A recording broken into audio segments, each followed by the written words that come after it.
어릴 적이나 청소년 때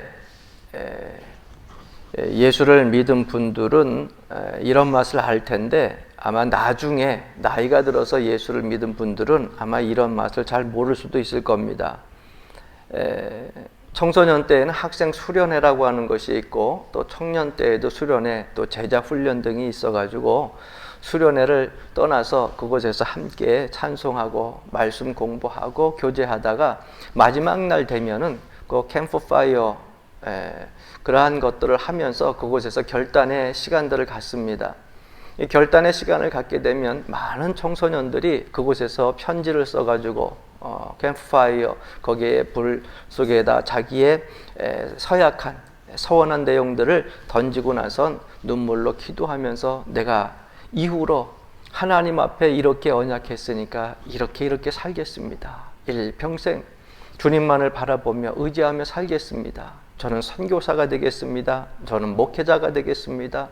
나는 무엇보다도 교회에 제일 그러한 헌신하는 일꾼이 되겠습니다. 장로가 되겠습니다. 여러 가지 헌신의 내용들을 써서 그곳에 태우고서 결단을 합니다. 역시 청년들도 제자훈련 끝나고 나서 결단의 시간을 가질 때에 일평생 동안 주를 위하여서 복음을 위하여서 살겠습니다 하는 결단의 그러한 내용들을 하나님 앞에 서원을 하게 됩니다. 그런데 죄송한 얘기지만 한 10년, 20년 지나고 나서 그들을 만나보게 되면 그들이 가지고 있었던 그때 뜨거운 열정과 결단은 다 식고 어디 가고 없어지고 사회에서 그저 사는 데 바빠가지고 그 전에 있었던 모든 신앙감 등을 다 까먹고 죄와 타협하면서 사는 모습들을 종종 보게 됩니다. 참 안타까운 현실이죠. 그런데 여러분, 우리가 신앙생활 할 때 가만히 보게 되면은 대부분 많은 사람들이 하나님께 은혜를 받았을 때는 쉽게 자기의 입을 열어가지고 마음에 있는 것을 고백하면서 서원을 하고 결단을 합니다. 그런데 또 사회생활이라고 하는 것이 항상 평탄한 길만 있는 것이 아니라 힘들고 어려운 길들이 있기 때문에 그 어려운 난간이 삶에 부딪혀 오게 되면 곧 자신의 믿음과 서원을 다 잊어버리게 되고 세상과 타협하는 모습들을 우리가 쉽게 볼 수 있습니다. 이스라엘 백성들이 오늘 본문 말씀 속에서 보게 되면은 가장 신앙이 좋았던 때가 언제였느냐 생각해 보면 바로 길갈에서 할례 예식을 행할 때, 그때 가장 뜨겁고 열정적인 믿음을 가졌을 때다라고 하는 것을 알 수가 있어요. 생각을 해보십시오. 지금 원수들이 바로 문 앞에 있어요. 우리의 바로 앞에 있는데 그곳에서 할례 예식을 행한다? 여러분, 이건 미친 짓이에요. 나 죽여라 하는 것과 마찬가지예요.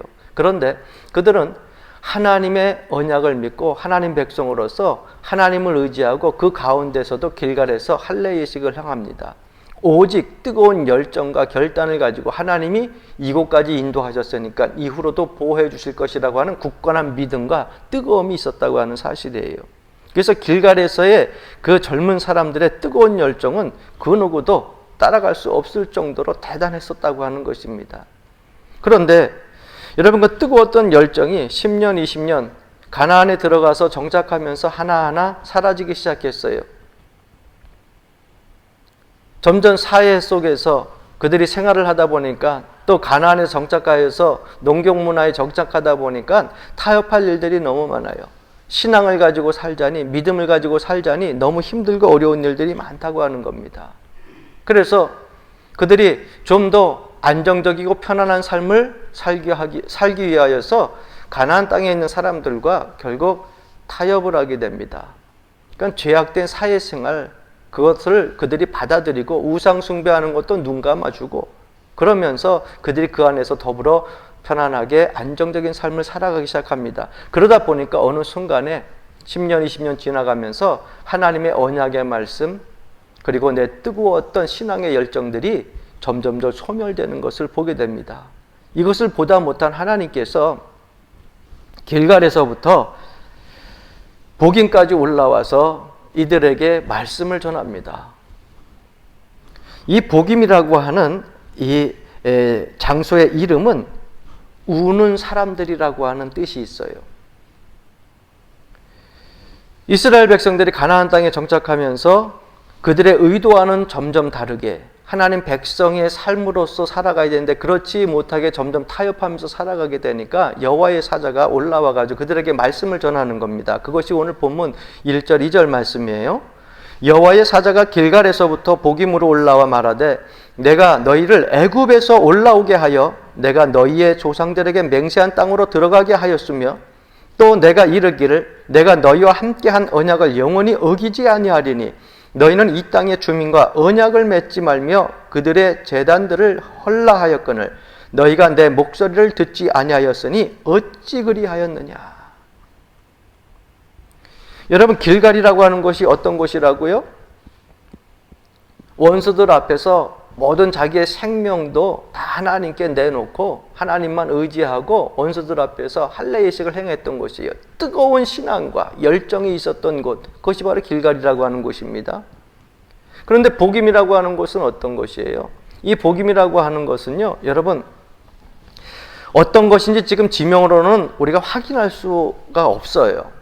복임이라고 하는 그 지역이 없어요. 그런데 많은 고고학자나 신학자들이 이야기하기에는 이 복임이라고 하는 것은 아마 베델이었을 것이다. 이 베델이라고 하는 것 장소로 추정을 하고 있습니다.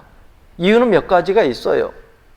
그 첫 번째는 요셉 지파가 먼저 이 가나안 족속들하고 타협하기 시작한 곳. 그래서 그것을 베델이라고 하는데, 여러분, 베델이라고 하는 곳에서는 그 당시에 큰 우상의 신전들이 있었거든요. 그래서 아모스 선지자도 이 베델까지 와가지고서 이 베델에 그 큰 우상 신전을 놓고서 이스라엘 백성들을 책망하는 모습이 나옵니다. 그러니까 이스라엘 백성들이 가나안 땅에서 살면서 그 삶 속에서 우상을 받아들이는 거예요. 그래서 그곳에서 우상을 받아들이면서 그저 세상 사람들과 더불어서 너 좋고 나 좋고 하는 삶으로 살기 시작한 것입니다. 그러다 보니까 어느 순간에 그저 우리가 믿는 하나님이나 너희가 믿는 바알이나 아세라신 그 우상신도 다 어쨌거나 자기 자유인데 그 신도 우리가 인정을 하고 너희도 우리 신 인정하고 그렇게 하면서 살자. 그렇게 타협하면서 사는 거예요. 왜? 그래야 가나안에 정착한 이스라엘 백성들이 더 이상 전쟁하지 아니하고 편안하게 안정적인 삶을 살 수 있기 때문에.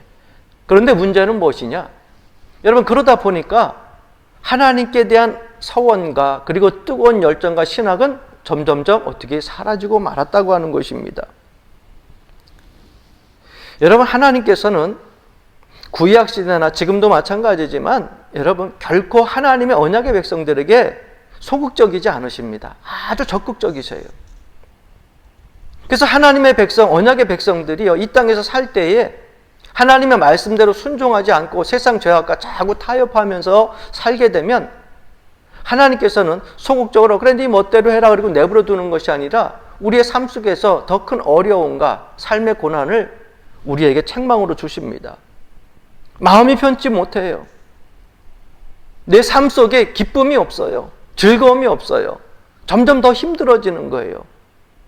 그래서 어떻게 해서든지 하나님의 언약의 백성은 하나님 말씀에 순종하여 축복된 길을 걷게 만드신다고 하는 것이에요. 이 이스라엘 백성들이 가나안 땅에 정착해가지고 큰 우상 신전 그리고 뿐만 아니라 바알과 아세라신 섬기는 그들과 더불어서 죄악 가운데 타협하면서 살게 되니까 여호와의 사자를 보내가지고서 그곳에서 말씀을 선포하게 하십니다. 오늘 본문 말씀 속에 보니까 내가 너희로 애굽에서 나오게 하고 이전에 하나님이 너희를 어떻게 이끌으셨는지를 기억나게 하세요. 애굽에서 나올 때에 한두 사람도 아니고 장정만 60만 명이 이스라엘 그 온 백성이 종살이 하다가 430년이나 종살이 하다가 그렇게 나오게 하셨는데 이스라엘 백성이 힘이 있어서 스스로 독립한 게 아니라는 거죠. 말씀 속에 보게 되면 하나님이 너희를 애굽에서 나오게 하고 하나님의 능력이 아니었다고 하면은 애굽 종살이하는 너희들이 이 가나안 땅에 오지 못했을 거라는 거죠. 그 험난한 광야길을 건너지 못했을 거라는 겁니다. 하나님의 능력으로 너희들을 이곳까지 이끌어 줬다고 하는 것을 하나님께서 다시 그들에게 상기시켜 줍니다. 또 뿐만 아니라 내가 너희에게 세운 언약을 영원히 어기지 않겠다고 말씀하셔요. 얼마나 적극적이십니까? 너희와 나는 피로 맺은 언약 아니냐? 시내산에서 피로 맺은 언약 아니냐? 너희를 내 백성으로 선택하고 너희는 나를 너희 하나님으로 선택했는데 내가 먼저 너희를 절대 버리지 아니하고 너희와 세운 언약을 절대 어기지 않겠다. 하나님께서 다시 한번 말씀을 해주시는 거예요. 그런데 지금 너희들의 모습은 어떠냐? 하나님도 좋고 바알도 좋고 아세라도 좋고 농경문화에 정착해서 그저 이웃과 더불어서 너 좋고 나 좋으면 다 되는 거지. 뭐 우상이 큰 문제냐? 세상 제약이 신앙생활 하는데 뭐 큰 대수냐? 이러면서 살아가고 있지 않느냐? 그때의 열정과 헌신을 다 잃어버리지 않았느냐 하는 것입니다. 2절 말씀에 보니까 너희는 이 땅의 주민과 언약을 맺지 말며 그들의 제단들을 헐라하였거늘 너희가 내 목소리를 듣지 아니하였으니 어찌하여 그랬느냐? 어찌하여 그리하였느냐? 왜 그랬느냐? 이렇게 말씀하고 있는 거예요. 여러분, 예를 들어서 다른 사람들과 같이 직장 생활을 한다던가 아니면 사회생활을 한다던가 하면 사사건건 신앙적인 이유로 부딪힐 때가 많이 있습니다. 여러분, 뭐 직장생활 할 때만은 아니죠. 사회생활 할 때 여러분 종종 우리가 신앙적인 문제 때문에 많이 부딪히는 이유가 있잖아요. 그런데 신앙적인 이유로 자꾸 부딪히다 보니까는 삶이 괴로워, 고단해. 그러니까 좀 편하게 살자. 그러다 보니까 자꾸 사회에 있는 생활하는 그 죄된 생활과 더불어가 자꾸 타협하기 시작을 합니다. 그 결과 뭡니까, 여러분? 얻어지는 게 뭐예요? 세상 생활은 좀 더 안정적이고 편했을지 모르겠어요. 더 부딪히는 것이 없을 수도 있겠어요. 하지만 여러분, 우리의 신앙과 열정과 믿음은요, 점점 그 가운데서 영적으로 소멸되어져 가고 있었다고 하는 사실, 우리가 부인할 수가 없습니다. 세상에서 가장 쉬운 것이기도 하지만 세상에서 가장 힘든 것이 우리가 하나님의 백성 되는 것입니다. 하나님의 백성이 온전히 된다고 하면 여러분, 그 다음에는 세상과 부딪힐 수밖에 없어요. 왜? 세상은 죄악된 세상이거든요.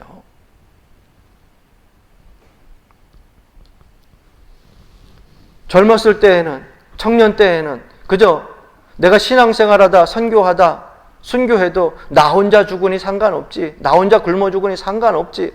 그러나 그렇게 결단했던 수많은 신앙의 청년들이 어느 순간에 10년, 20년 지나게 돼가지고 한 남편이 되고 한 아내가 되고 부모가 되기 시작하고 그리고 조부모가 되기 시작하면은요, 신앙의 열정이 식어지기 시작해요. 왜? 이젠 딸린 가족들이 많거든요.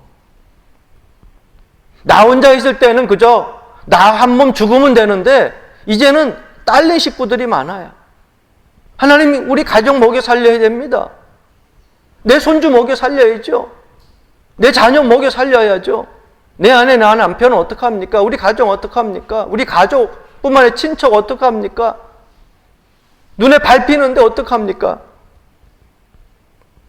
그런데 지금도 죽으라 그러면 여러분 죽을 수 있겠어요? 나 혼자 있을 때하고는 또 다르잖아요. 그러다 보니까 하나님 좀 눈 감아 주시죠. 하나님이 좀 양보해 주시죠. 그러면서 우리의 신앙과 열정이 식어져 가는데도 우리는 그러한 삶을 안정된 삶이라고, 편안한 삶이라고 그렇게 생각하고 합리화시키면서 생활하고 마는 것입니다. 그런데 여러분, 하나님께서는 그래도 요구하십니다. 뭘 요구하고 계시냐? 원수들 앞에서 너희들이 목숨을 걸고 생명을 걸고 할례 예식을 행하라 했을 때 내 말에 순종했던 것처럼 너희의 삶 속에 있어 모든 것이 다 끝나도 누구를 의지하라? 하나님을 의지하라. 너희와 나는 피로 세운 언약으로 세워졌기 때문에 영원히 그 언약을 내가 어기지 않을 것이니 너희들도 어기지 마라. 세상에서 살면서 좀 예수를 믿는데도 극성적으로 믿으면 뭐 그렇게 극성적으로 믿어. 그저 웬만하게 믿어. 사람이 교양도 좀 있어야 되지. 사회에 좀 친분도 좀 넓혀가면서 살아야지. 이렇게 얘기를 합니다. 신앙생활하는 사람들이 때때로는 그렇게 얘기할 때가 있어요. 고상하게 신앙생활 해야지. 그런데 여러분, 그 고상한 그 신앙생활, 고상한 품위 때문에 하나님께 대한 뜨거운 열정과 헌신을 다 잃어버린다고 하면 그거는 거짓된 신앙이요, 삐뚤어진 신앙이요, 잘못된 신앙이라는 것이에요. 그래서 하나님의 사자가 이 이스라엘 백성들에게 와가지고서 책망하는 것입니다. 오늘 2절, 3절 말씀이 그 책망의 내용입니다. 너희는 이 땅에 주빈과 언약을 맺지 말며 그들의 제단들을 헐라하였거늘 너희가 내 목소리를 듣지 아니하였으니 어찌 그리하였느냐. 그러므로 내가 또 말하기를 내가 그들을 너희 앞에서 쫓아내지 아니하리니 그들이 너희 옆구리에 가시가 될 것이며 그들의 신들이 너희에게 올무가 되리라 하였노라. 길갈의 땅에, 길갈의 세대가 가나안 땅에 들어와서 가장 첫 번째 한 것이 뭐예요? 물론 첫 번째 한 것은 그들이 하나님께 예배했을 거예요. 할례의식을 하면서 온전히 주님을 의지했으니까. 그런데 그들이 가나안 땅에 살다 보니까는 가나안 땅의 삶의 방식들이 하나하나 자기들의 삶의 방식하고 다른 것들을 느끼기 시작합니다. 아, 세상 사는 방식이 이렇게 예수 믿고 사는 방식 외에 다른 방식도 있구나. 내가 믿는 하나님 외에도 바알과 아세라라고 하는 농경 문화에 또 풍요의 신이 따로 있구나. 그럼 그들도 인정하고 우리도 인정하면서 사는 것이지 뭐.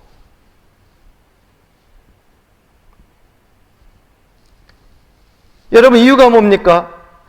이스라엘 백성들끼리만 있었을 때에는요, 헌신의 내용들, 헌신의 이야기들, 충성의 이야기들, 그러한 것들이요 서로 소통이 됐어요. 왜? 그런 하나님께로 은혜 받은 사람들이니까. 그러니까 교회 안에서 우리가 신앙생활 할 때 믿는 사람들은요 다 똑같죠. 찬양하고 기도하고 말씀 들을 때 아멘하고. 여러분 뭐 이상합니까? 전혀 이상함이 없지요. 부르짖어 기도하고 이상할 거 없습니다. 그런데 세상 사람들이 우리를 봤을 때는 그렇지 않다는 거죠. 뭘 저렇게 극성맞게 특이하게 아우성을 치면서 저렇게 기도하면서 찬송하고 춤을 추면서 찬송하고 예배를 드릴까? 여러분 안 맞을 수가 있어요. 좀 지나치지 않아? 좀 과하지 않아? 이런 식으로 이야기를 듣다 보니까 점점점 그들과 어떻게 해요? 친해지려고 하다 보니까 아, 그러면 내가 좀 절제를 해야 되겠구나. 내가 좀 그만해야겠구나. 일주일에 교회 몇 번씩 가는 것도 좀 줄이고 기도하는 시간도 줄이고 찬송도 극성맞게 은혜 받을 때 부르던 찬송도 좀 조용조용하게만 부르고 그들이 원하는 대로 좀씩 타협하면서 지내야 되겠구나. 그러다 보니까 어떻게 됩니까? 열정도 믿음도 식어버리고 만다는 거예요. 그러니까 이스라엘 백성들의 문제점이 무엇이었느냐? 길갈에서는 그저 생명보다 더 중요히 여기는 하나님을 믿고 의지하면서 그들이 할례의식을 행했는데 가나안 땅에 정착하면서 살다 보니까 안정된 게 좋은 거예요. 평안한 게 좋은 거예요. 여러분 신앙생활 할 때 너무 편안하고 안정된 거 여러분 추구하지 마세요. 믿음 생활하고 하나님의 백성으로 살아가는 우리의 삶의 방식은요 세상과 달라가지고 여러분 힘든 길이에요. 오죽하면 우리의 모든 신앙의 선조들이 십자가의 길이라 그랬어요. 십자가의 길은 고난의 길이라 그랬어요. 그러나 여러분 신앙적으로 생각하면 그것이 영광의 길이라는 거예요. 하나님께서 이스라엘 백성들에게 말씀하시기를 오늘 3절 말씀에 또 다시 보니까 그러므로 내가 또 말하기를 내가 그들을 너희 앞에서 쫓아내지 아니하리니 그들이 너희 옆구리에 가시가 될 것이며 그들의 신이 너희에게 올무가 되리라. 여기서 우리가 한번 짚고 넘어가야 될 것이 있어요.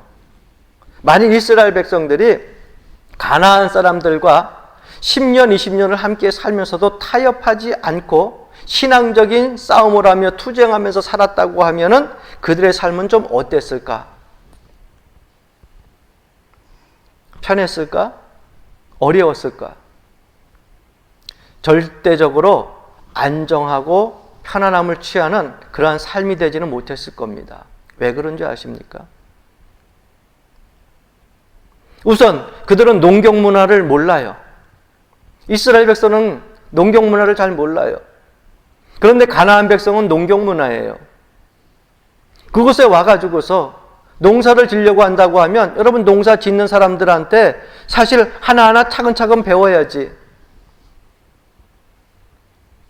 서울 사람들이 와가지고서 물 대놓고 못 심고 그러면 저절로 여러분 자라나가지고 벼가 돼가지고 쌀이 됩니까? 고구마 감자 심어놓으면 저절로 돼요? 배추 심으면 저절로 돼요? 아니요. 거름 주고 김 매고 또 잡초 다 또 하고 그 순서들이 다 있어요. 비도 제때 와야 되고 농사 짓는 것이 힘든 거예요.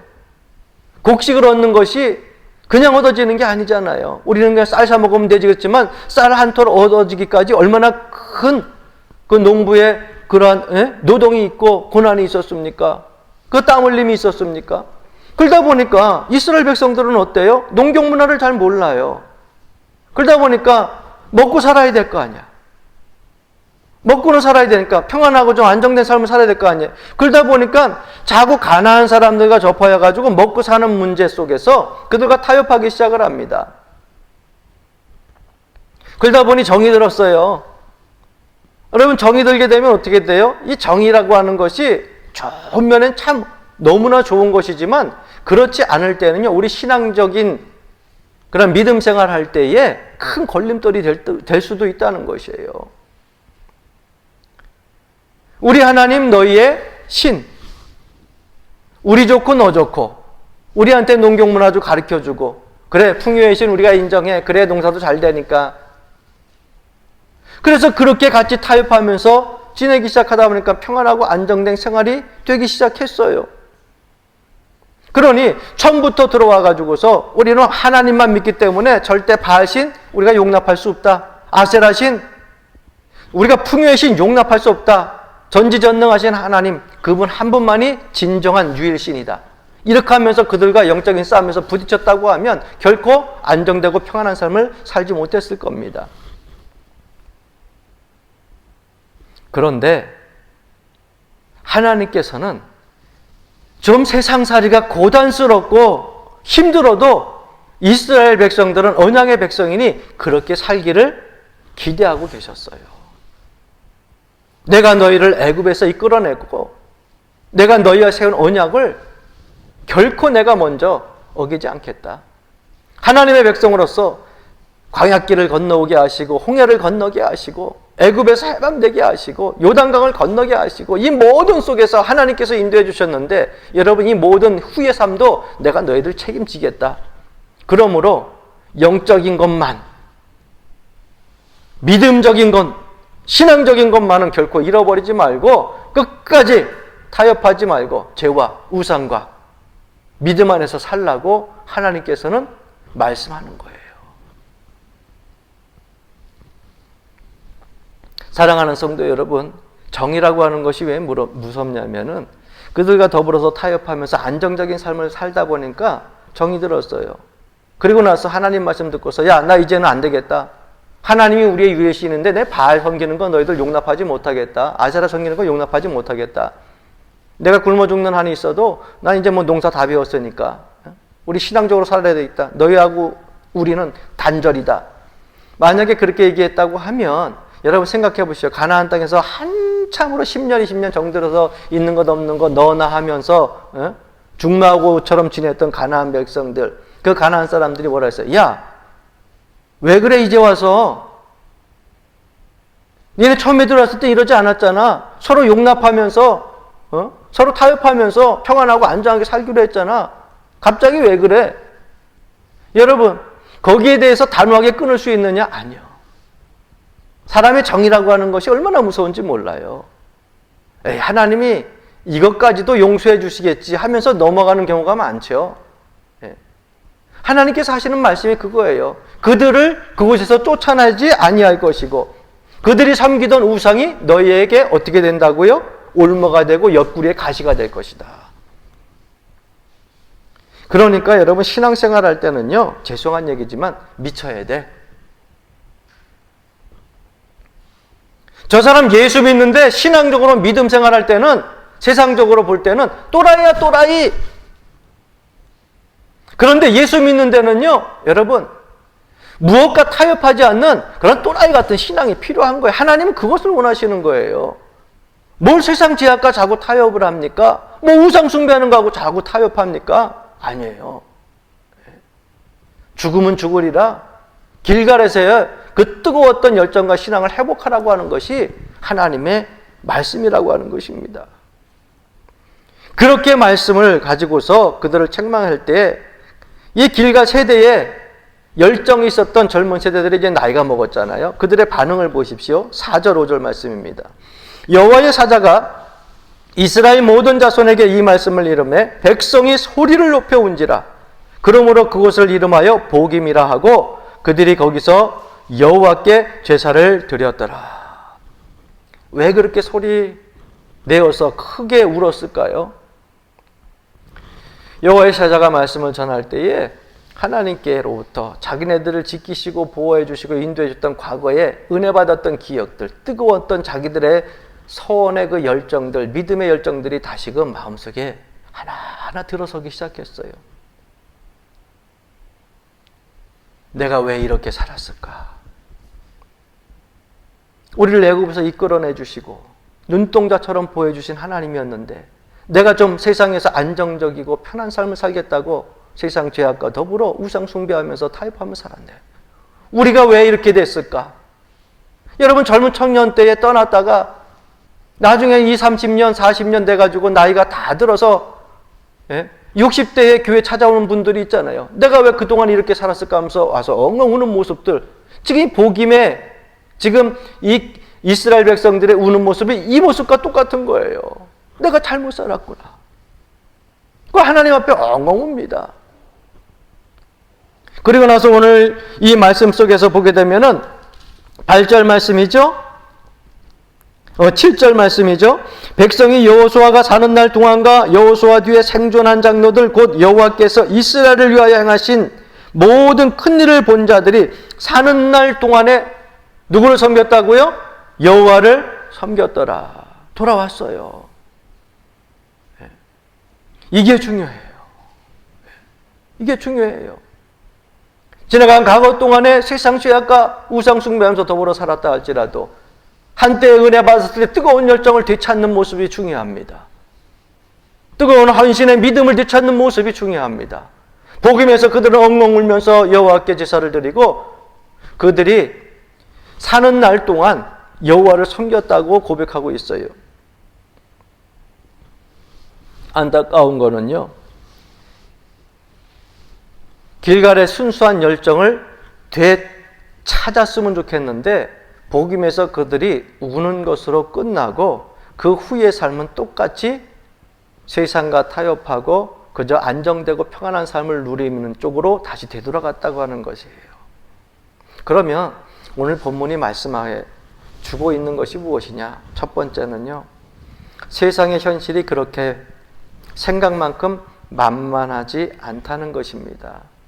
여러분, 세상 사는 거 여러분 그렇게 만만하지 않아요. 내가 하나님 믿고 하나님 의지하고 살면 모든 일들이 만사형통 쭉쭉 시온의 대로가 열려지겠지. 살면서 영적인 싸움의 현장에 나보게 되면요, 험난하고 고단한 일들이 얼마나 많이 있는지 몰라요. 그런데 그러한 것들과 자꾸 타협하다 보면은 내 신앙에 병이 들기 시작합니다. 믿음이 고장나게 된다는 거예요. 그러므로 여러분, 세상에 나아가서 함께 살 때도 세상 현실이 그렇게 만만하다고 얕보지 마십시오. 두 번째는 너무 쉽게 고지를 정복하려고 하지 마십시오. 신앙생활을 하면서 가나안 땅에 들어가자마자 그들에게 있어서는요, 신앙의 모순이 느껴지기 시작했어요. 그래서 세상 사람들은 그저 어쨌거나 살 만큼 벌어놓고 그리고 예수 믿어야지, 공부할 만큼 해놓고 예수 믿어야지, 직장생활 안정된 다음에 가정생활이 안정이 된 다음에 먹고 살만한 다음에 예수 믿어야지, 먹고 살기도 힘든데 예수 믿고 교회 나가서 봉사하고 헌신한다고 하는 거 말이 되느냐? 세상 사람들은 그렇게 이야기를 합니다. 그런데 여러분 보십시오. 너무 쉽게 고지를 정복하려고 하다 보니까 자꾸 타협하게 되는 거예요. 너희는 먼저 그의 나라와 그의 의를 구하라. 하나님이 먼저예요. 내 믿음이 먼저예요. 내 헌신이 먼저예요. 하나님 신뢰하고 의지하는 것이 먼저입니다. 보십시오. 좀 벌어놓고서 예수 믿는 사람들 벌어놓은 다음에 절대 예수 그렇게 쉽게 못 믿습니다. 가정이 안정되면 교회 나가겠습니다. 절대 가정이 안정된다면 교회, 사람은요 많이 가질수록 높아지면 높아질수록 점점점 하나님과 멀어질 수밖에 없어요. 왜? 항상 그들 삶 속에서 먹는 것이 먼저였는데, 버는 것이 먼저였는데, 안정된 삶이 먼저였는데, 그 다음에 하나님을 먼저 둔다고요? 천만의 말씀 그렇게 될 수가 없어요. 먼저 헌신하고, 먼저 기도하고, 먼저 예배하고, 그 다음에 장사도 하는 거고, 가정생활에 안정도 오는 거고, 공부도 하는 거고. 세상 사람들은 그렇게 살기만 해도 바쁜데, 예수 믿는 사람들은 공부도 해야지, 신앙생활도 해야지, 장사도 해야지, 헌신도 해야지, 애도 봐야지, 봉사생활 해야지. 여러분 보십시오. 그런데 여러분, 하나님께서 교회에서 믿음생활하며 신앙생활하며 하나님을 바라보면서 헌신하는 그 삶의 모습들 하나님이 일일이 기억하시고 애굽에서 이끌어내시고 홍해를 건너게 하시고 광야길을 건너게 하신 하나님이 끝까지 지키시고 보호하여 주신다고 하는 사실 잊지 마시기를 바랍니다. 돈은 벌면 벌수록 신앙생활하기가 더 힘든 거예요. 그래서 신앙생활 할 때 죄송한 얘기지만 저는요 믿음생활 할 때는요 세상 사람들이 봐도 저 또라이 그래도 하나님이 인정하시는 그러한 또라이가 되면 돼. 저 사람 예배밖에 몰라, 교회밖에 몰라, 예수밖에 몰라. 여러분 그렇게 사세요. 하나님이 기대하시는 삶의 모습이에요. 뭘 세상 사람들에게 있어서 타협하면서 뭘 잘 보이려고, 뭘 좀 더 안정적이게 평안하게 살라고 그렇게 애씁니까? 하나님한테 잘 보이세요. 하나님이 여러분들의 삶에 이 모든 것은 더하여 주시리라 해결해 주신다고 하는 사실을 믿으시며 사시기를 바랍니다. 그만한 믿음 없이 어떻게 이 어려운 시대를 우리가 헤쳐나갈 수 있겠습니까? 코로나19 시대 점점 힘들고 어려운 시대입니다. 이스라엘 백성들이 가나안의 타협과 우상 숭배를 이길 수 있는 방법이 무엇이었겠어요? 여러분 여호수아도 그 후에 죽습니다. 오늘 본문 말씀해 보니까 위대한 모세도 죽었지만 여호수아 지도자도 가나안 땅에서 죽었어요. 이제 위대한 지도자가 없어요. 여기에 사사들이 나오기 시작하는데 사사들이 나와가지고 그들에게 하나님 말씀을 전합니다. 그 사사들을 오늘날 여러분 생각해 보면 그저 평범한 목회자라고 기억하면 돼요. 뭐 대단한 유명한 세계적인 빌레그레암 목사님, 그 다음에 아무개 목사님, 이런 목사님 아니야. 세상에 뭐 하나밖에 없는 위대한 지도자, 곳곳에 서 있는 많은 사사들이 이 시대의 목사님이라고 생각하면 돼요. 목회자들이라고. 그런데 그 평범한 사사들이 말씀을 전하면서 그들에게 복음을 전하면서 이스라엘 백성들이 가나안 땅에 정착해서 살 때 그들에게 있어서 가나안을 이길 수 있는 방법은 뭐냐? 그 사사들의 말씀들을 듣고 각자 자기 자신의 신앙을 지키고 그리고 자신과의 믿음의 싸움에서 영적인 싸움에서 승리하면서 사는 것, 그것밖에 없었어요. 왜? 사사시대는 각기 자기 소견에 옳은 대로 행한 시대였거든요. 그러니까 사사들이 전하는 말씀 속에서 하나님 말씀으로 은혜 받고 그 속에서 자기의 각자 믿음을 지키면서 싸워 이기는 거예요. 오늘 이 시대가 어떻습니까? 마찬가지예요. 코로나19 시대에 여러분 가정에서 기도하는 또 말씀 보는 그러한 시간들이 많아졌잖아요. 이럴 때 여러분들이 각자 가정에서 또 여러분들 삶의 터전에서 믿음을 지키려고 애를 쓰면서 하나님의 말씀에 귀를 기울이고 눈을 열고 마음을 열고 기도하면서 이겨내야 돼요. 그렇지 않으면 이겨낼 수 없는 시대예요. 이 시대는. 오늘 이 본문 말씀 속에 나타난 내용처럼 여러분 복임에서 이스라엘 백성들이 하나님의 사자의 책망을 듣고 말씀을 듣고 우는 것으로 끝쳐서는 안 됩니다. 뜨거웠던 열정의 그 길갈로 돌아가야 됩니다. 그 믿음으로 돌아가야 됩니다. 하나님밖에 없습니다. 하나님만이 나의 생명이고 주관자고 나의 주인이십니다. 하나님만 의지합니다라고 하는 결단의 시간을 가졌던 그 길갈로 돌아가야 됩니다. 그래야 이 어려운 시국을 이겨낼 수 있을 줄로 믿습니다. 여러분들이 매 순간순간 삶의 과정에서 길갈로 돌아가려고 하는 믿음의 그러한 노력이, 요동침이 여러분들 심령 속에서 이 한 주간 일어나기를 주의 이름으로 간절히 축원합니다.